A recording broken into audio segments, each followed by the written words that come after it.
So today we are going to deal the small topic, that is the one triangle which is posteriorly present, that is we call as a suboccipital triangle.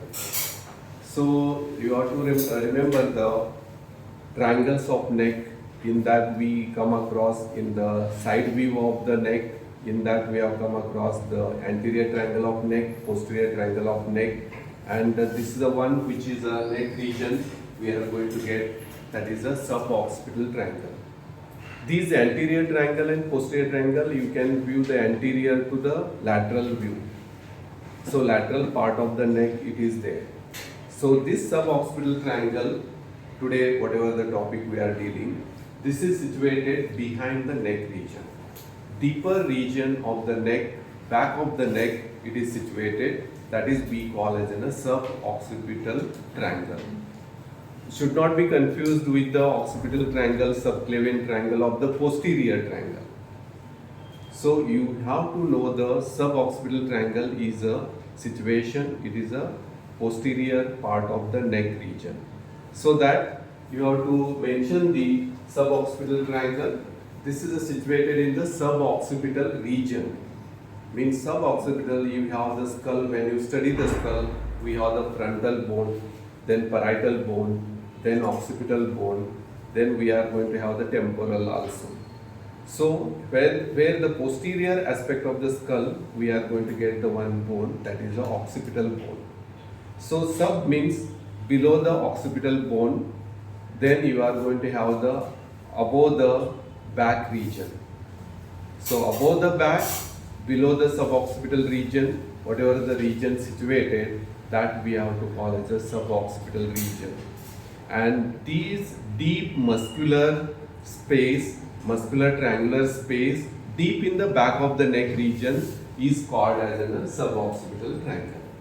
So what is the definition of the suboccipital triangle? It is a deep triangular muscular space situated in the suboccipital region. So what is the suboccipital region? You are going to get, it is a region where the below the occiput bone and above it is coming, that is a back region. So that is we are going to call as in a suboccipital triangle.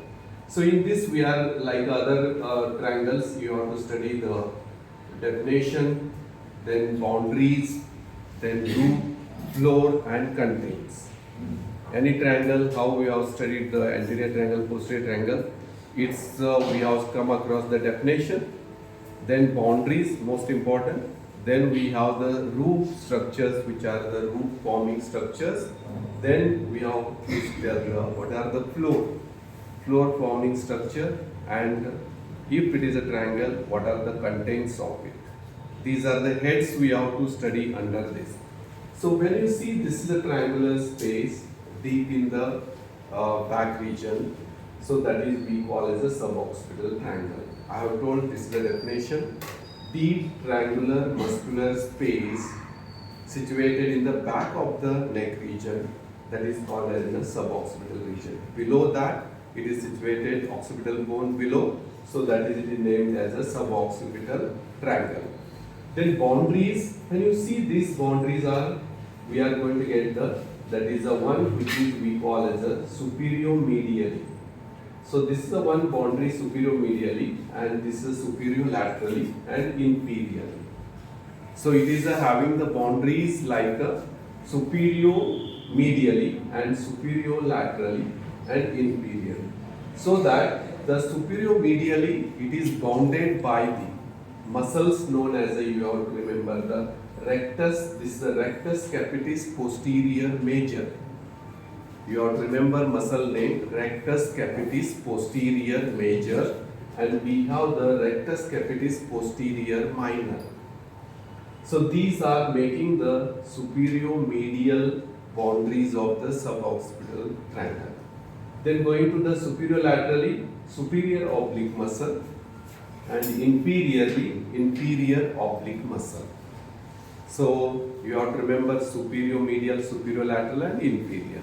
So here superior medially, we have the one muscle, this whatever you see, that is the rectus capitis posterior major, rectus capitis posterior minor, this is Then you have the superior laterally, we are going to have the superior oblique muscle, and inferiorly by the inferior oblique muscle. Then what is the roof forming structures of the suboccipital triangle?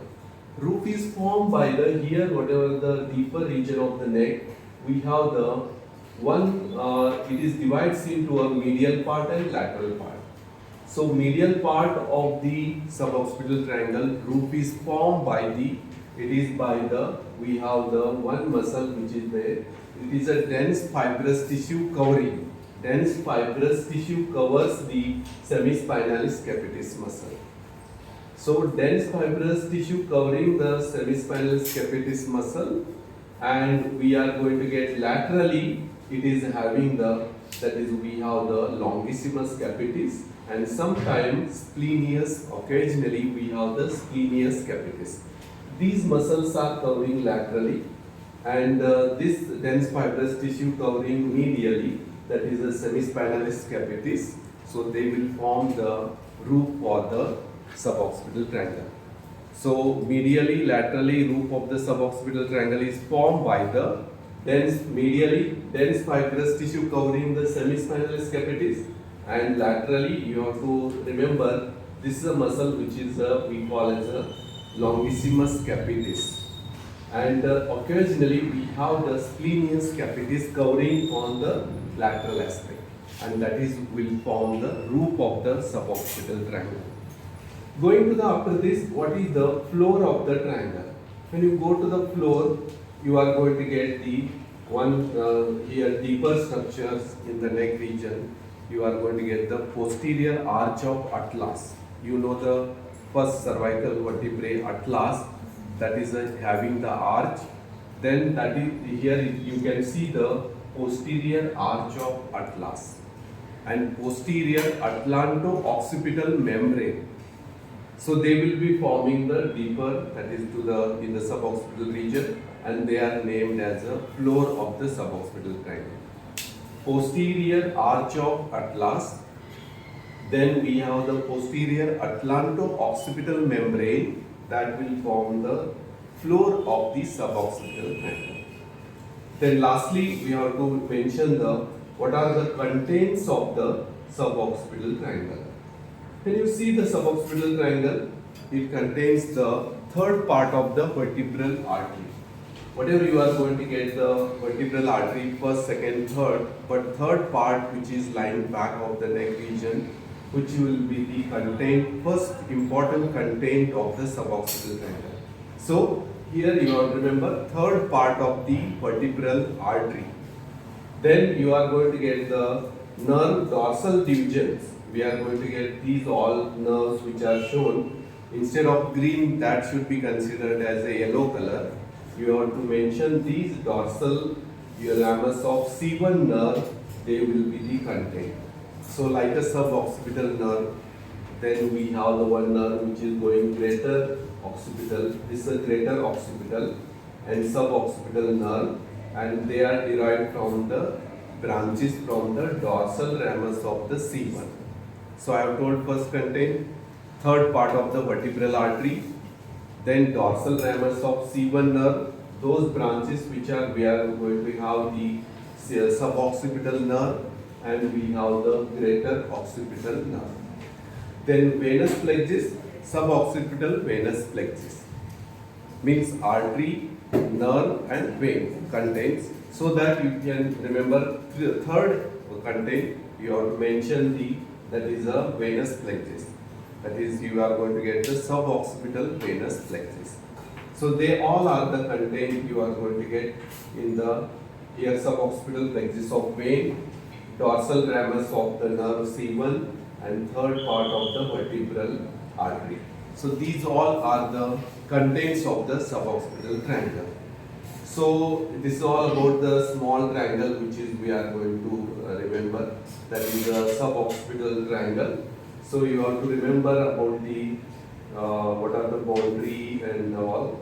So in this you have to mention the suboccipital triangle is a deeper muscular triangle of the back of the neck region, situated in the back of the neck region, between the below the occipital bone, between the occiput bone to the back, and this is a very deep triangle, muscular triangle situated in the back of the neck.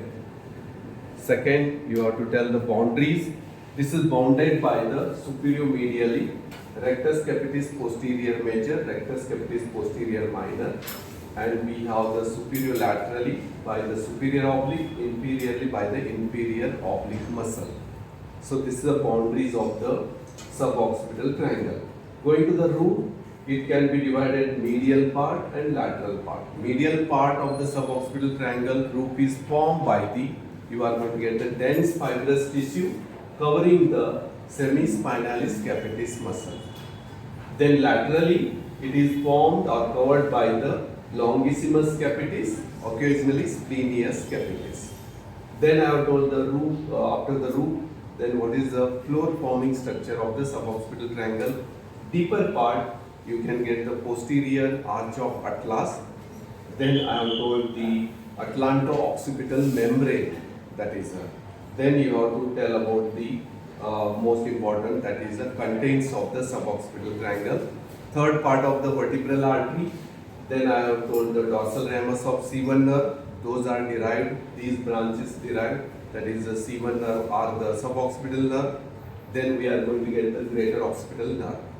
Then third one is posterior occipital, that is the suboccipital plexus of the veins, they are the content.